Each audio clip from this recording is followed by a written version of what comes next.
because this is the game upon which I hold the standards for any other D&D game ever.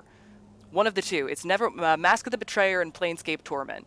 But Mask of the Betrayer especially, when I'm setting something in the Forgotten Realms, or when anything is set in the Forgotten Realms, Mask of the Betrayer is the standard to which I hold that adventure.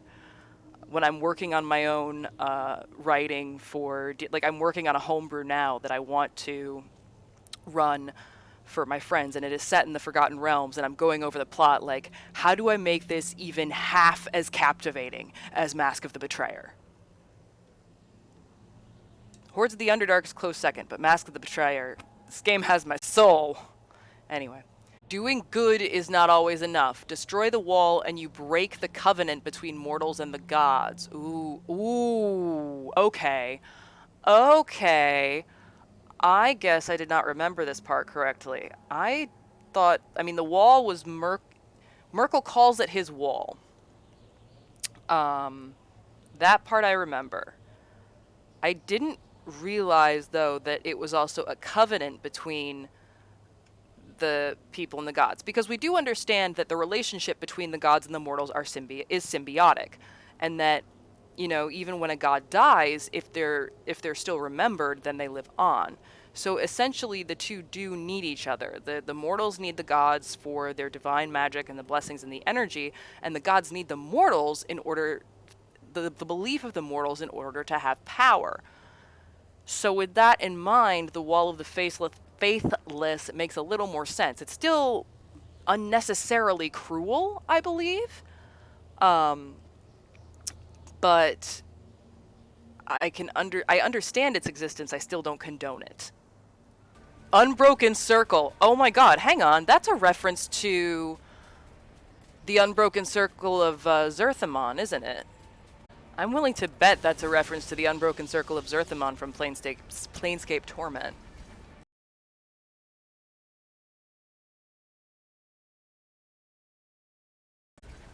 Which one of you chuckle fucks just summoned a Baylor? Why won't this fucker die or take damage? Oh wait!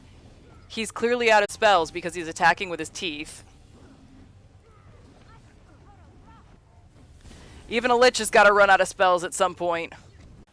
You know this game? Oh my god, I love this. I was saying earlier, this game is the game that the story is the standard to which I hold, one of the standards to which I hold all other D&D games, and the standard to which I hold Forgotten Realms games.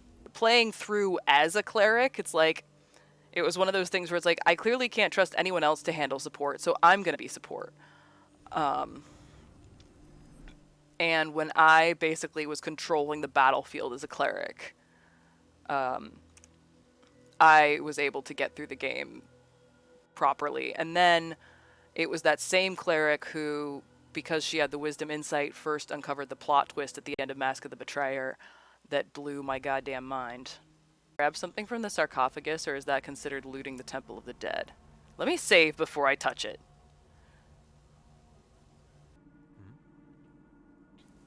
Divine Requisition, yeah.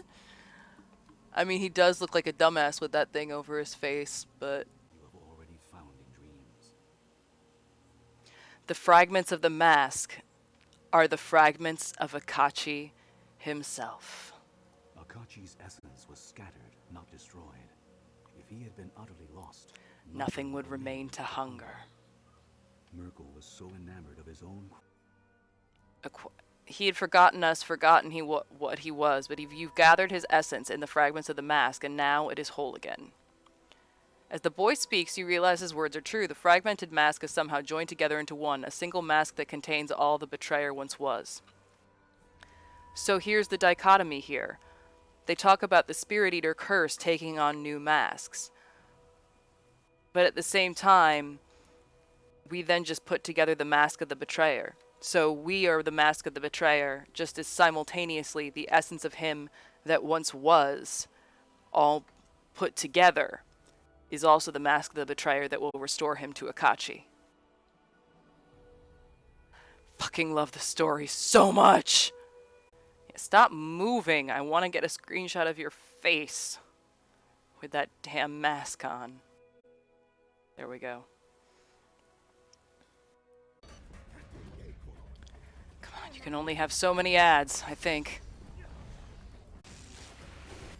Yes! Wonder if that was it, that I had to use the Silver Sword of Gith the whole time. Oh my god, here we are. The faceless man collapses before you. Even as you stand victorious in the dream, you can sense your body lying unconscious in the fugue plane and feel the hunger ebbing, the dark presence growing weak. Broken and bound, you can see the faceless man for what he is, empty and confused, enslaved to a hunger that he does not understand, yet cannot deny.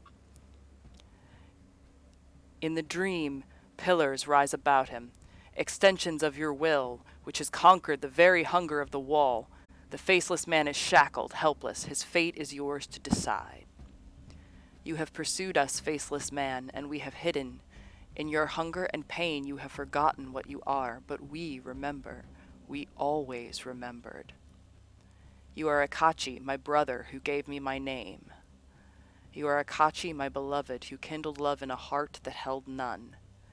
And you are Akachi the betrayer, who turned against your god for that love and died in the wall in my stead. Remember and be whole again.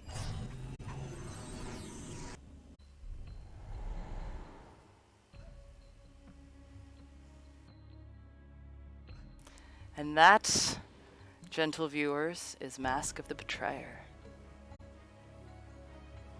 So the other endings, I believe if you kill the faceless man, the curse continues. I'd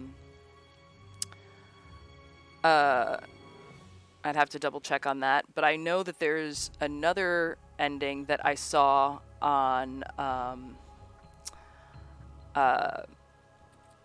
YouTube where, but you had to play the game very specifically. You had to devour one of many. You had to devour the Woodman, and you had to devour Merkel. Basically, you had to be like an evil son of a bitch in the whole playthrough. And then you could, in the final fight, devour the faceless man's soul with your own, basically becoming the ultimate spirit eater, and kind of attain godhood in its own sense. So...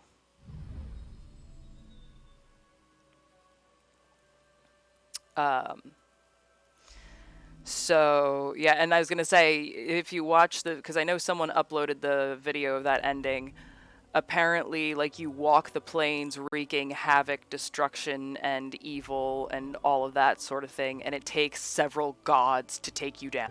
So I'm sitting here smiling because I love this. I know I've said it before over and over again, but I love this game so much, and it's just so near and dear to my heart. It's like...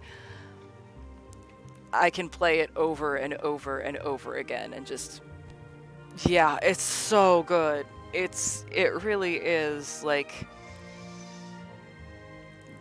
what I love about the story too is that, and all the things that go with the story, is that, you know, it's not like a happy, cheerful story. I mean, I'm not saying that, you know, all the adventure games are happy, cheerful. There's obviously death and destruction and things in them, but there's something about this one and the emotionality of the darkness in this one and kind of the somber air and the whole discussion of memories, of souls, of masks, of how they all intertwine and ultimately what love can drive a person to do. And all the strands are just woven together so beautifully and so intricately that, you know, it's just captivating. You can play it over and over and over again and fall in love with it every single time.